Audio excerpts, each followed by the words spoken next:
Olá, hoje é 18 de abril, começa agora o Radar FGV, podcast de notícias do Brasil e do mundo, sobre curadoria do FGV Notícias e comentários de especialistas da Fundação Getúlio Vargas. No programa de hoje, vamos falar sobre a baixa adesão dos jovens às eleições, as novas regras para o uso de inteligência artificial nas campanhas e o persistente desafio do endividamento das famílias brasileiras. Podcast Radar FGV.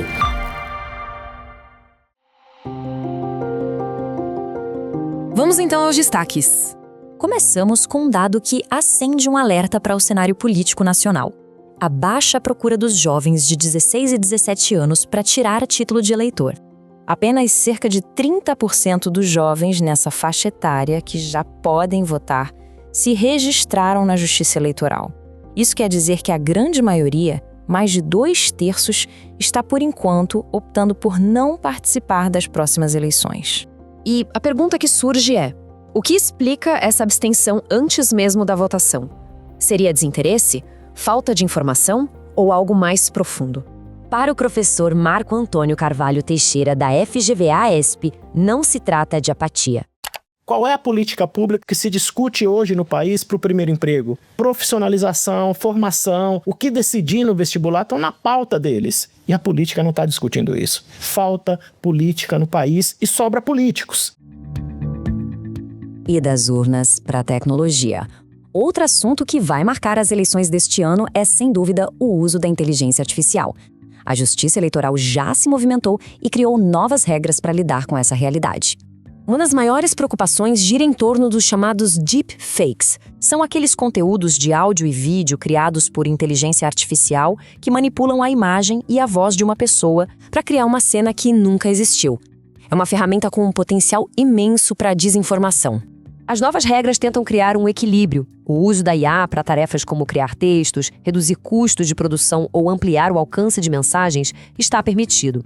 O que está expressamente proibido é usar a tecnologia para criar conteúdo manipulado, os deepfakes, com o objetivo de enganar o eleitor e também divulgar qualquer material feito por IA sem um aviso claro sobre a sua origem.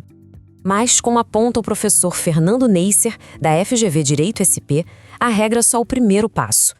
Não pode ser feito o que a gente chama de deepfake, que é a criação de uma pessoa com inteligência artificial, seja com vídeo, seja com voz, uma pessoa que exista ou que seja fictícia, uma pessoa viva ou morta, com ou sem autorização, para falar bem ou para falar mal. Tudo isso é proibido. Esse é o deepfake. Ela tem a capacidade de baratear custos de produção de uma campanha e, com isso, tornar mais democrática a disputa. Você tem usos considerados tão corriqueiros de ajuste de foco, imagem, som, que pode ser usado e você não precisa nem informar o eleitorado. E você tem os usos que você precisa rotular, como a gente chama, etiquetar. Você precisa informar as pessoas que estão assistindo que aquele conteúdo foi produzido com inteligência artificial. Eu não consigo identificar, a Justiça Eleitoral não consegue, a polícia não consegue e as plataformas de disseminação, como Instagram, WhatsApp, Google, também não conseguem. Então, a gente precisaria olhar para as plataformas que produzem esses conteúdos com inteligência artificial para que elas identificassem automaticamente aquele material. Há uma resistência muito grande do governo dos Estados Unidos, onde a maior parte dessas empresas está sediado, que entende que qualquer forma de regulação iria reduzir a velocidade do avanço tecnológico. Agora vamos falar de economia, mais especificamente do bolso dos brasileiros. O endividamento das famílias continua sendo um dos principais desafios do país, mesmo com iniciativas do governo para tentar aliviar essa situação. Programas de renegociação de dívidas têm sido uma aposta para ajudar as famílias a saírem do vermelho. Mas a questão que fica é: essas medidas estão realmente resolvendo a raiz do problema? Na análise do economista Mauro Rochlin, da FGV, existe um risco. Eu acho que mais um programa pode, na verdade, incorrer no mesmo erro do programa anterior. 2.0, Desenrola 2.0, pode repetir o Desenrola 1.0, que, no final das contas, acabou por acentuar esse processo de endividamento. O que a gente viu acontecer foi muito mais o devedor, ele trocar uma dívida por outra, ou melhor, pior ainda do que isso, na verdade.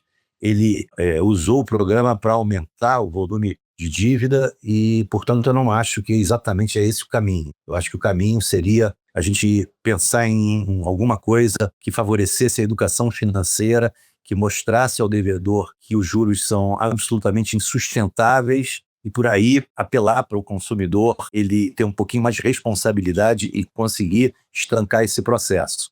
Porque, na verdade, o que a gente viu ao longo dos últimos 4, 5 anos foi tanto um avanço muito grande da oferta de crédito, a gente viu um aumento muito grande do número de fintechs no mercado, e a fintech, quando abre uma conta, automaticamente oferece um cartão de crédito no correntista. E exatamente, a gente está vendo que é nessa modalidade de crédito que o problema mais se agravou. Então, esse fator é importante, essa bancarização que a gente assistiu, que veio na esteira de uma presença maior das fintechs, é responsável por parte desse endividamento. Programas do governo também, não só o Desenrola, mas o programa de empréstimo consignado, o via CLT, também foi um reforço nesse processo de endividamento. E, por fim, a taxa de juros no nível de 15% acabou sacrificando demais o devedor e, com isso, a gente tem esse programa agora atingindo uma dimensão preocupante. Esse foi o Radar FGV de hoje. Voltamos semana que vem com mais notícias. E não perca, de segunda a sexta, o Radar Drops na sua plataforma de áudio favorita. Até lá!